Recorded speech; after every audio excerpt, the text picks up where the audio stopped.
아버지의 뜻이라는 말씀으로 함께 나누게 되는데, 우리가 성경이 사실 되게 방대하죠. 성경이 방대하기 때문에 사실 우리가 좀 지금은 성경 공부를 좀 이렇게 못 하고 있는데, 그래서 전체적인 성경을 볼 수 있는 숲을 본다고 그러죠. 숲을 보는 그 훈련을 계속 해야 됩니다. 그래서 창세기부터 계시록까지 어떻게 이 구속사가 이루어지는지를 어느 정도 우리가 좀 알고 있어야 주일날 이렇게 함께 나누는 말씀들이 더 깨닫게 되고 은혜가 되기도 합니다. 근데 벌써 우리가 1년 반이 지나서 거의 꽤 오랫동안 마태복음 말씀을 이렇게 쭉 나누었는데, 마태복음은 이 복음서 중에서 특별히 유대인들을 대상으로 쓴 복음서입니다. 그래서 이 마태복음에 보면 이 유대 민족들이 하나님을 알지 못하고 하나님을 거부하는 것들에 대해서 이렇게 마태가 여러 번 이야기를 합니다. 제가 지난주에도 아마 그 수로보니게 여인의 그 믿음, 예수님께서 뭐라고 그러셨냐면, 나는 그 잃어버린 양, 나의 하나님의 자녀들에게 보냄을 받았지 너희들에게 보냄받은 것이 아니다, 이렇게 말씀하셨지만, 사실은 그것은 유대인들을 깨우치기 위한 하나의 퍼포먼스였습니다. 예화였죠. 왜냐하면 그 이방 여인, 사람으로도 취급받지 못하는 그 여인의 믿음이 결국은 더 큰 믿음이었고 구원하는 믿음이었다는 것을 보여주었기 때문입니다. 오늘 이 마지막 부분을 우리가 나누게 되는데, 이렇게 이야기합니다. 16절에 보십시오. 16절에 보면, 열한 제자가 갈릴리에 가서 예수께서 지시하신 산에 이르러 예수를 배웠고 경배하나 아직도 의심하는 사람들이 있더라. 여기서 제자들을 이야기하는 것 같지는 않습니다. 적어도 그 11제자가 부활하신 예수님을 만나서 의심하고 있다는 것으로 해석이 되지는 않습니다. 미루어 짐작하기에 그 주변에 많은 사람들이 몰려들었지만 거기에 유대인들도 있었겠죠. 거의 다 유대인들이었으니까. 그렇지만 부활하신 예수님을 만나 뵙고도 여전히 믿음을 갖지 못하는 자들이 있었다라는 것을 마태는 또 오늘 우리에게 알려주고 있습니다. 그럼에도 불구하고 그 의심하는 사람들이 있었지만, 예수님의 말씀은 의심하는 자들을 향해서 들려지는 게 아닙니다. 믿음이 있는 자들에게 들려지는 것이죠. 자, 18절의 말씀 좀 함께 읽어보겠습니다. 시작. 예수께서 나와 말씀하여 이르시되 하늘과 땅의 모든 권세를 내게 주셨으니. 의심하는 자들이 있었지만 아랑곳하지 않으셨습니다. 그러면서 대위임령, 가장 큰 명령이라고 하는 이 명령을 오늘 주시는데, 이렇게 말씀하십니다. 하늘과 땅의 모든 권세, 모든 지위, 모든 권한을 너희에게 주었다, 이렇게 표현합니다. 오늘 18절, 19절, 20절에 보면은요, 계속해서 반복적으로 나오는 단어가 있는데 그게 바로 모든이라는 단어입니다. 모든. 일부분만 주는 것이 아니라 모든 것을 너희에게 주었다, 이렇게 표현합니다. 여러분, 그 권세가 좀 막연하게 이렇게 우리에게 다가올 수도 있는데, 누가복음 19장 17절에 보면은요, 이런 말씀이 있습니다. 그 착하고 충성된 종에게 이 주인이 이렇게 말씀합니다.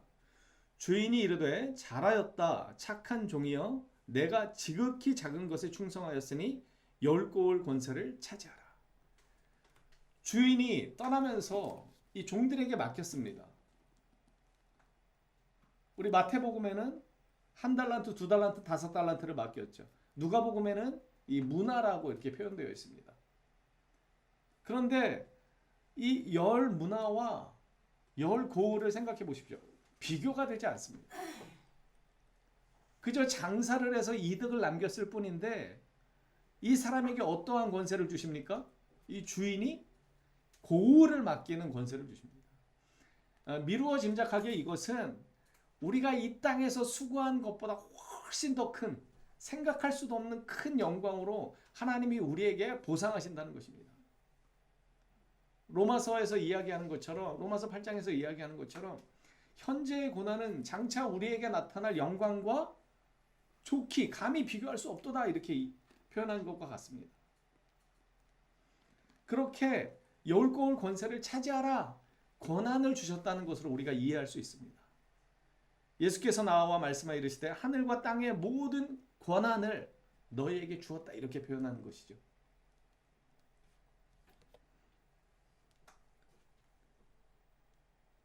사도행전 1장 8절에 보면 이 권세를 다른 표현으로 어떻게 이야기하냐면 오직 성령이 너희에게 임하시면 너희가 권능을 받고 이 권능, 능력이라는 단어와도 동일하게 사용합니다.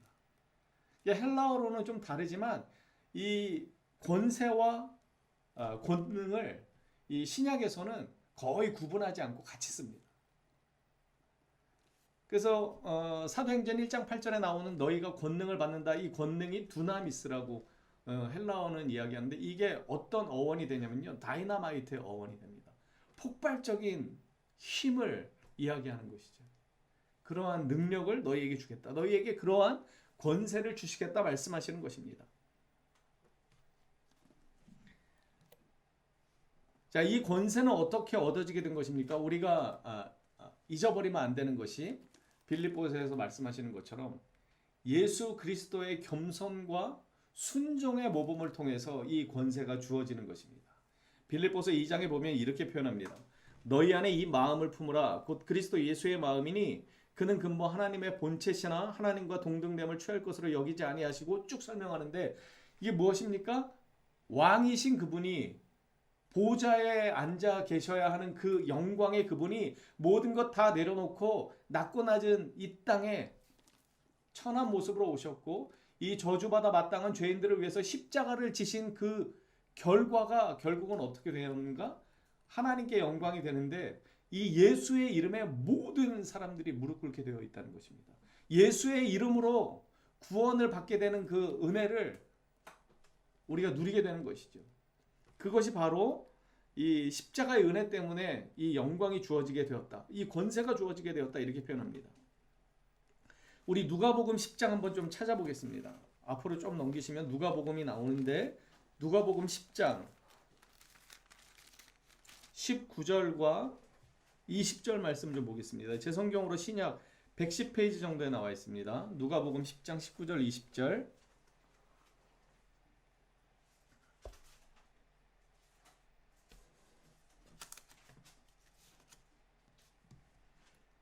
자, 누가복음 10장 19절 20절 함께 읽어보겠습니다. 시작. 내가 너희에게 뱀과 전갈을 밟으며 원수의 모든 능력을 제어할 권능을 주었으니 너희를 해칠 자가 결코 없으리라. 여기서도 보면요. 권능을 주었다 이렇게 표현합니다. 권능. 이것이 바로 두나미스입니다. 두나미스. 엄청난 힘을 너희에게 주었다. 그런데 20절의 말씀이 아주 의미심장합니다. 20절 함께 읽겠습니다. 시작. 그러나 귀신들이 너희에게 항복하는 것으로 기뻐하지 말고 너희 이름이 하늘에 기록된 것으로 기뻐하라 하시니라. 제가 여러 말씀을 찾아서 이렇게 말씀을 나누고 있는데 이 말씀을 드리고 싶었습니다. 다시 본문으로 돌아가면 뭐라고 말씀합니까? 예수께서 나와 말씀하 이르시되 하늘과 땅의 모든 권세를 너에게 주셨습니다. 내게 주셨으니 그러므로 너희는 가서 모든 민족을 제자로 삼아 아버지와 아들과 성령의 이름으로 세례를. 예수님께 이 권능이 임하게 됐고 그것을 우리에게 주신다 말씀하십니다. 왜 주시는 것입니까? 이 권능을 왜 주시는 거예요? 권능을 우리에게 주시는 이유는 우리가 하나님의 자녀가 되었기 때문입니다. 그리고 우리에게 권세를 주셨다는 것, 열 고울 권한을 우리에게 맡겨주셨다는 것은 그 권한 때문에 기뻐하기도 해야 하지만 우리가 원수를 제어할 능력, 원수를 물리칠 능력을 받았다는 것도 우리에게 기쁨이 되지만 그것보다 더 원천적으로 무엇 때문에 기뻐해야 하는가?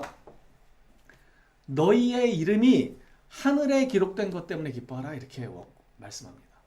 그러니까 예수님께서 우리에게 명령하시고 분부하시고 권한을 우리에게 위임하셨다는 것은 무엇을 의미하는 것이냐면 우리가 구원받았고 우리의 이름이 하늘에 기록되었기 때문에 그것을 우리에게 맡기신다는 사실입니다. 우리는 이것을 간과해서는 안 됩니다. 주님이 맡기시는 사명이 우리에게 때로는 부담스러울 수도 있고 버거울 수도 있지만 왜 우리에게 그것을 맡기시는가? 우리의 이름이 하늘에 기록된 것, 그것을 증명하는 것입니다. 그래서 이 말씀이 우리에게 의미 있는 것입니다. 하늘과 땅의 모든 권세를 내게 주셨으니 그러므로 너희는 가서, 바로 이어집니다. 나에게 있는 권한을 너희에게도 주니까 너희들은 가라고 말씀하시는 것이죠. 그러므로 너희는 가서 모든 민족을 제자로 삼고, 여기서도 모든이라고 이야기합니다. 모든 민족 제자로 삼고 아버지와 아들과 성령의 이름으로 세례를 베풀라, 이렇게 말씀합니다. 여러분, 그 세례를 베푼다는 것은요, 어떤 걸 의미하냐면요, 내가 죄인이라는 것을 인정한 것입니다. 그래서 이제 나는 죽고 예수로만 사는 사람이 되었다는 것을 고백하는 사람들에게 교회가 공적으로 세례를 주는 것이죠. 여러분, 세례를 받은 사람은 왜 세례 교인이라고 따로 구분합니까? 이 사람은 교회에서 하나님 아버지를 믿는, 그리고 예수 그리스도의 십자가의 구원의 은혜를 믿는 사람임을 증명해 주는 것입니다. 대단히 의미가 있는 것이죠. 그래서 아버지와 아들과 성령의 이름으로 세례를 베풀라 말씀합니다. 여러분, 세례 요한이 처음에 등장해서 무엇을 선포했냐면요, 이렇게 말씀을 전했습니다. 회개하라, 천국이 가까이 왔느니라. 그리고 예수님께서 40일 금식을 통해서 그 마귀의 그 시험을 이기신 다음에 예수님이 첫 사역을 시작할 때 무엇을 선포하셨냐면, 이때부터 예수께서 비로소 전파하여 이르시되 회개하라, 천국이 가까이 왔느니라. 마가복음 6장 12절은요, 제자들이 이제 예수님의 말씀을 붙잡고 나아가서 증거하기 시작할 때 무엇을 전파하기 시작했냐면, 제자들이 나가서 회개하라 전파했습니다. 왜 회개가 중요합니까? 이 회개가 이루어지지 않고는 시작이 안 되는 것입니다. 내가 죄인이라는 사실을 깨닫지 않은 자, 하나님의 은혜가 없이는 내가 살아갈 수 없는 죄인이라는 이 놀라운 진리를 깨닫지 못하는 자는요, 주님께 돌아갈 방법이 없습니다. 여러분, 은혜는 무엇입니까? 내가 죄인임을 깨달았을 때 누리게 되는 것입니다. 십자가가 필요한 사람은 누구입니까? 내가 죄 때문에 하나님의 진노 아래서 저주받아 마땅한 죄인임을 깊이 깨달은 자가 십자가의 은혜를 붙잡게 되는 것이죠. 그래서 계속해서 회개하라, 회개하라 이렇게 말씀을 전한 것입니다. 우리 사도행전 한번 좀 찾아볼까요? 사도행전 2장에 보면 은혜 받은 베드로, 변화된 베드로가 놀라운 그 설교를 합니다. 사도행전 2장. 자, 제 성경으로 190페이지 정도에 나와 있습니다. 사도행전 2장 36절 한번 좀 보겠습니다.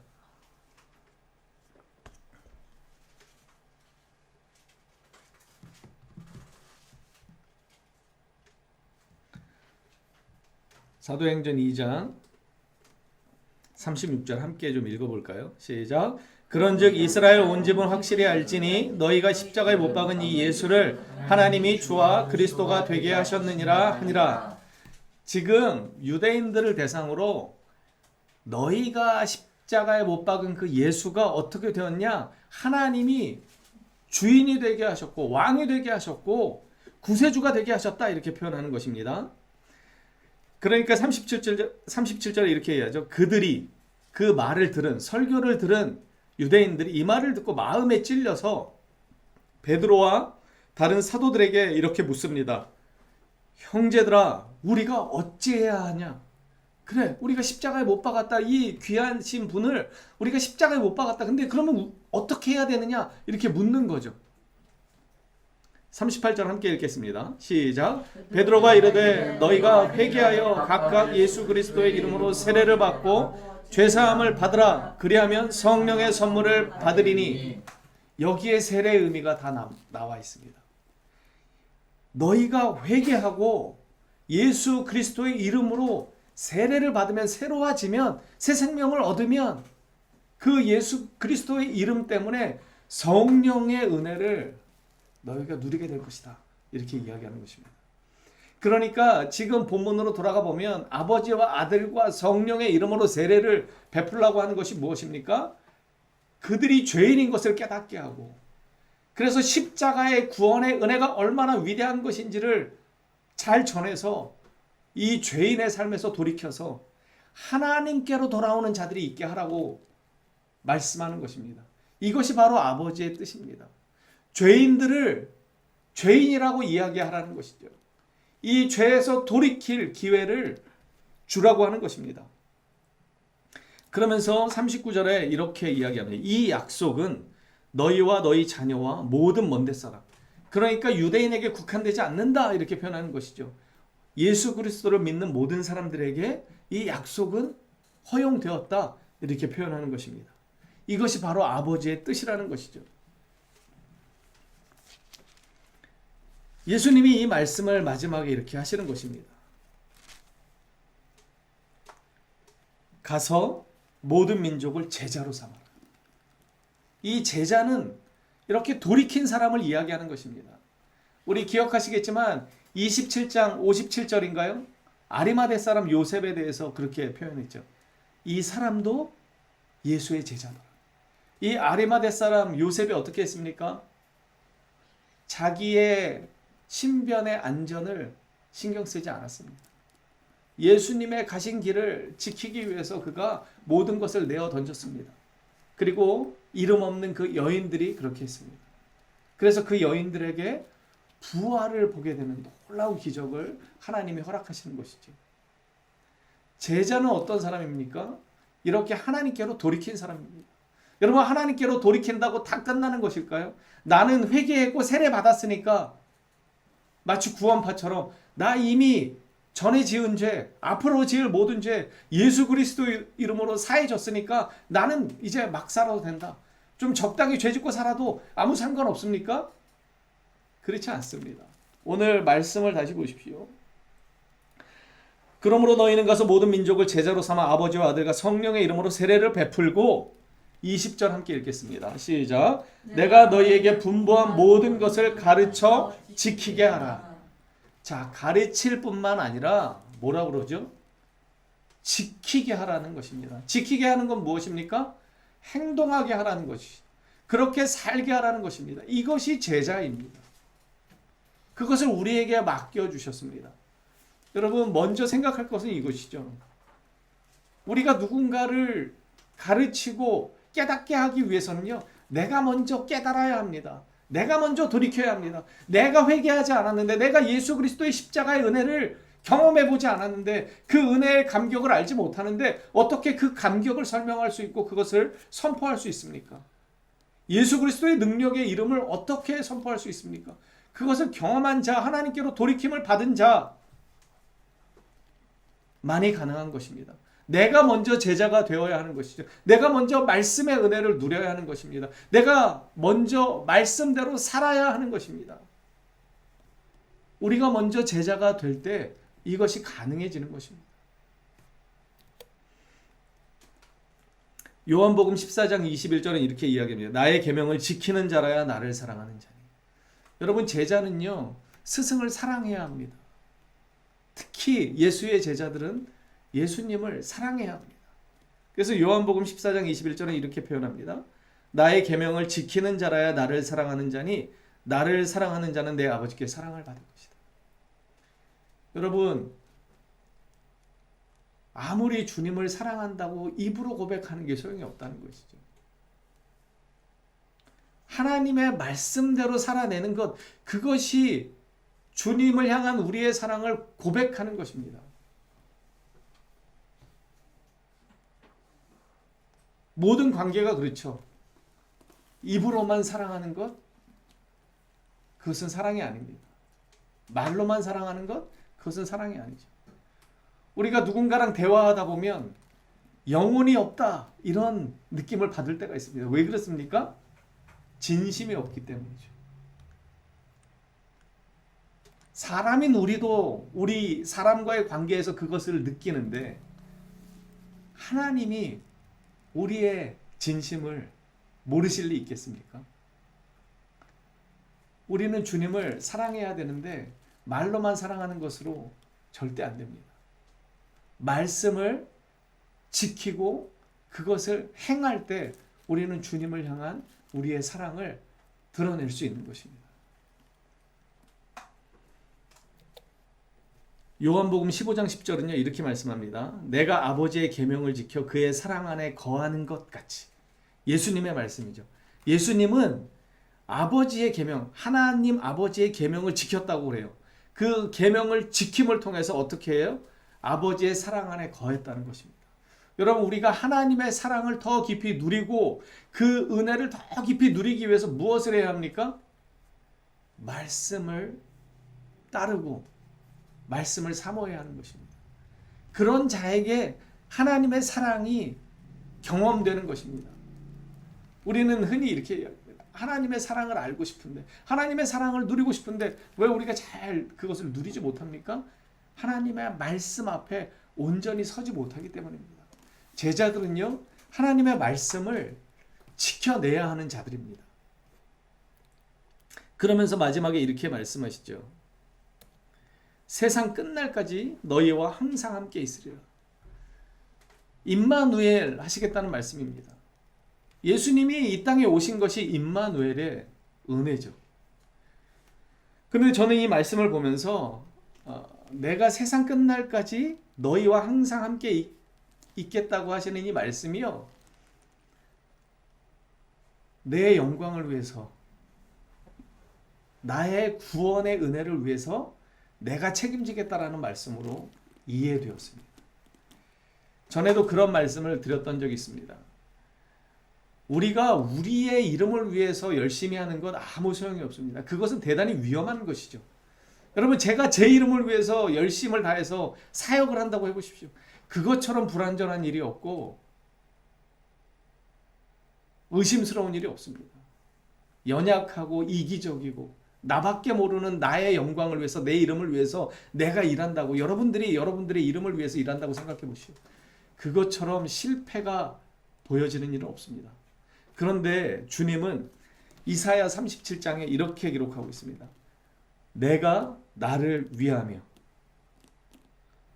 사무엘상 2장 35절에 보면 홈리와 비느하스가 엄청난 죄악을 저지르죠. 제사장의 아들임에도 불구하고 하나님을 업신여깁니다. 그래서 사무엘을 세우기로 작정하시면서 무슨 말씀을 하시냐면, 내가 나를 위하여 충실한 제사장을 일으키리. 사무엘을 일으키신 이유가 뭐예요? 사무엘을 세우신 이유가 뭐예요? 사무엘의 영광을 위한 것이 아니라 아버지의 이름을 위해서, 아버지의 영광을 위해서 그렇게 하시겠다 말씀하시는 것입니다. 전에도 인용했던 말씀인데 이사야 48장 11절에 보면 이렇게 하나님은 표현하십니다. 내가 나를 위하며 내가 나를 위하여 일을 이룰 것이라. 무엇을 이룰 것인가? 이스라엘을 향한 구원, 너희들을 향한 구원을 나의 이름을 위해서 내가 이루겠다, 하나님이 이렇게 말씀하십니다. 여러분, 오늘 이 마지막 본문에 내가 항상 너희와 세상 끝날까지 함께 하시겠다는 이 말씀은요, 임마누엘의 은혜를 상징하는 것이지만, 그렇지만 여기에는 하나님의 적극적인 의지가 담겨 있습니다. 내가 이루겠다는 것이죠. 여러분, 주님이 우리에게 사명을 맡기십니다. 소명을 맡기십니다. 그런데 우리가 하지 않는다고 해서 그 사명이 이루어지지 않을까요? 그렇지 않습니다. 주님은 다른 누군가를 일으키셔서 꼭 그 일을 이루십니다. 사무엘을 일으키신 이유가 무엇입니까? 하나님의 이름을 위한 것입니다. 다윗을 일으키신 이유가 무엇입니까? 하나님의 영광을 드러내기 위한 것입니다. 저와 여러분을 하나님의 자녀가 되도록 은혜를 베푸신 이유가 무엇입니까? 우리의 구원, 그것도 있지만 그 전에 하나님의 영광을 위한 것임을 우리는 기억해야 합니다. 그래서 주님은 우리에게 이렇게 말씀하시는 것이죠. 세상 끝날까지 너희와 항상 함께 있을 것이야. 내가 이 구원의 은혜를 이룰 것이야. 너희들에게 맡긴 이 내 뜻을 내가 이룰 것이야 라고 주님은 우리에게 말씀하시는 것과 같습니다. 아버지께서 맡기신 이 뜻은 아버지께서 반드시 이루신다는 이 사실을 우리는 명심해야 합니다. 그래서 어떠한 상황에서도 우리는 순종해야 합니다. 주님의 말씀을 지키는 자로 살아가야 합니다. 그래서 여러분, 많은 이들을 주님께로 인도하면 좋지만 그렇지 못해도 상관없습니다. 한 영혼이 천하보다 귀하다고 주님은 분명히 말씀하셨습니다. 나를 통해서 세상보다 천하보다 귀한 한 영혼이 돌아설 때 이런 우리는 책임을 다하는 것입니다. 그래서 여러분, 한 영혼을 위해서 애쓰십시오. 그리고 먼저 내가 주님 앞에 참된 제자가 되었는지를 돌아보십시오. 나는 정말 말씀을 살아내기 위해서 애쓰고 있는가? 나는 주님께로 참으로 돌이킨 자인가? 그래서 내 삶을 통해서 누군가가 거룩한 도전을 받고 있는가? 여러분, 말씀의 자리에 나와서 정말 말씀에 집중하는 것, 이것이 하나님께 영광이 되는 것입니다. 가서 전하고 가르치고 세례를 베푸는 이 일을 우리에게 맡기셨습니다. 이 일을 맡기셨다는 것은 우리가 이미 천국의 백성이 되었다는 것을 전제하는 것임을 잊지 마시고 기쁘고 감사한 마음으로 가서 전하고 가르치는 이 아버지의 뜻을 이루어가는 우리가 되기를 간절히 소망합니다.